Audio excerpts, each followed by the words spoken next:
Hi friends, welcome to Indian Recipes Tamil.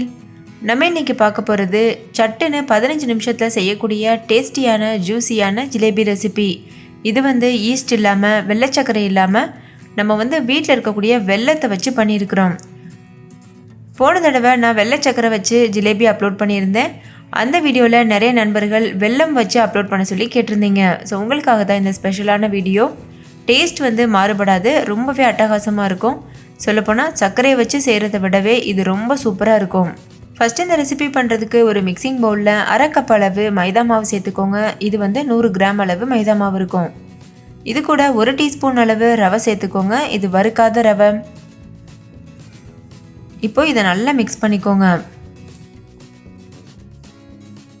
நல்லா mix பண்ணதுக்கப்புறமா தேவையான அளவு தண்ணி சேர்த்து இது நல்லா கரைச்சிக்கோங்க. மாவு கரைக்கிறது ரொம்ப ரொம்ப முக்கியம். அதோட பக்குவம் தான் ஜிலேபிக்கு பெர்ஃபெக்டான ஒரு டெக்ஸ்சர் கொடுக்கும். நான் இந்த வீடியோவில் சொல்லியிருக்க மாதிரி டெக்ஸ்சரில் நீங்கள் மாவு கரைச்சிங்கன்னா உங்களுக்கும் பெர்ஃபெக்டான ஜிலேபி கிடைக்கும். இப்போ பாருங்கள், இது நல்லா கரைச்சாச்சு. இந்த அளவுக்கு கரெக்டான கன்சிஸ்டன்சியில் கரைச்சி எடுத்துக்கோங்க. நீங்கள் ஸ்பூன்ட்டை எடுத்து இப்படி விட்டிங்கன்னா இந்த மாதிரி ஒழுகுதில்ல, இது கரெக்டான கன்சிஸ்டன்சி. இப்போ இந்த மாவை மூடி போட்டு மூடிட்டு ஒரு அரை மணி நேரத்துக்கு அப்படியே ஒரு உரமாக வச்சுருங்க. அரை மணி நேரத்துக்கு அப்புறமா இதை ஓப்பன் பண்ணிவிட்டு இதில் கொஞ்சம் போல் எலுமிச்சம்பழ சாறு சேர்க்கணும். இது ஒரு முழு எலுமிச்சம்பழத்துடைய சாறு. இதை சேர்த்துட்டு கூடவே 1 டீஸ்பூன் அளவுக்கு பேக்கிங் பவுடர் சேர்த்துக்கோங்க. சேர்த்துட்டு இதை நல்லா மிக்ஸ் பண்ணிக்கோங்க. உங்கள்கிட்ட பேக்கிங் பவுடர் இல்லைன்னா நீங்கள் பேக்கிங் சோடா சேர்க்கலாம். அப்படி இல்லைன்னா இந்த எலுமிச்சம்பழம் அதுக்கப்புறம் பேக்கிங் பவுடர் இது ரெண்டுத்துக்கும் பதிலாக 1 பேக்கெட் அளவு ஈனோ சேர்த்துக்கோங்க. சின்ன சாச்சட்டில் வரும்ல, அது சேர்த்துட்டு இது போல் நல்லா மிக்ஸ் பண்ணிக்கோங்க. நம்ம இதில் பேக்கிங் பவுடர் சேர்த்துருக்கிறதுனால எவ்வளோ பபிள்ஸ் வந்திருக்கு பார்த்தீங்களா. இப்போ இது ஒரு உரமாக இருக்கட்டும். நம்ம அடுத்தது பாகு காய்ச்ச ஆரம்பிச்சிடலாம்.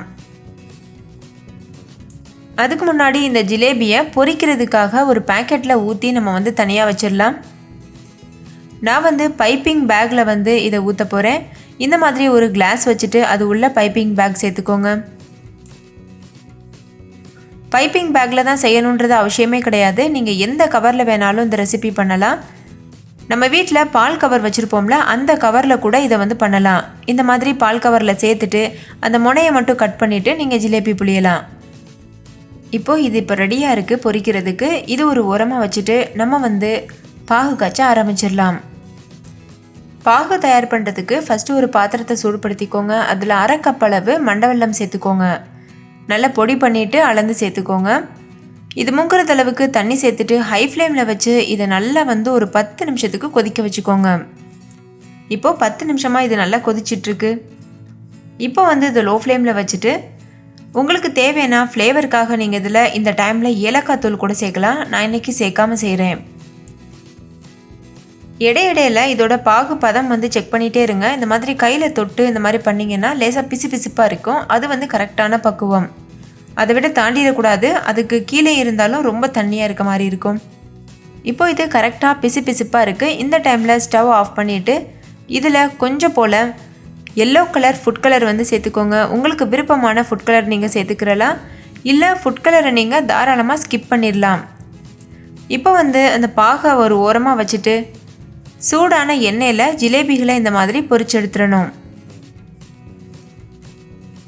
ஜிலேபிக்கு எப்போதுமே எண்ணெய் கடாயில் ஒரு 1/4 இன்ச்சு அளவுக்கு தான் அதிகமாக இருக்கணும். பாருங்கள், இந்த மாதிரி ரொம்ப கம்மியாக இருக்குல்ல. நார்மலாக நம்ம போண்டா பொரிக்கிறதுக்கெலாம் நிறைய எண்ணெய் வச்சு பொரிப்போம். ஆனால் ஜிலேபிக்கு அந்த மாதிரி இருக்கக்கூடாது. ஃப்ளாட்டான கடாயில் ரொம்ப கம்மியான எண்ணெய் இருக்கணும். 2 பக்கம் திருப்பி விட்டு நல்லா கிறிஸ்பியாக வரது வரைக்கும் பொரிச்சு எடுத்துக்கோங்க. இப்போ இது நல்லா கிறிஸ்பி ஆயிடுச்சு. இதை வெளியில் எடுத்துகிட்டு நம்ம ஏற்கனவே செஞ்சு வச்சுருக்கோம்ல சக்கரை பாகு, அதில் போட்டுடலாம்.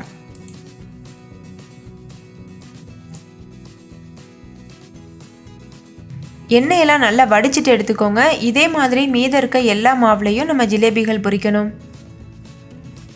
ஜிலேபிக்கு எப்போதுமே எண்ணெய் மீடியம் ஹீட்டில் இருக்கணும். ஹை ஃப்ளேமில் வச்சுருந்தீங்கன்னாலும் இல்லை லோ ஃப்ளேமில் வச்சுருந்தாலும் ஒழுங்காக வராது. ஃபஸ்ட்டு ஜிலேபி சுற்றும்போது கொஞ்சம் கஷ்டமாக இருக்க மாதிரி இருக்கும். போக போக ஈஸியாக பழகிரும். ஒரு 2 டைம் நீங்கள் சுற்றுனீங்கன்னா போதும், நல்லா ஈஸியாக பழகிரும்.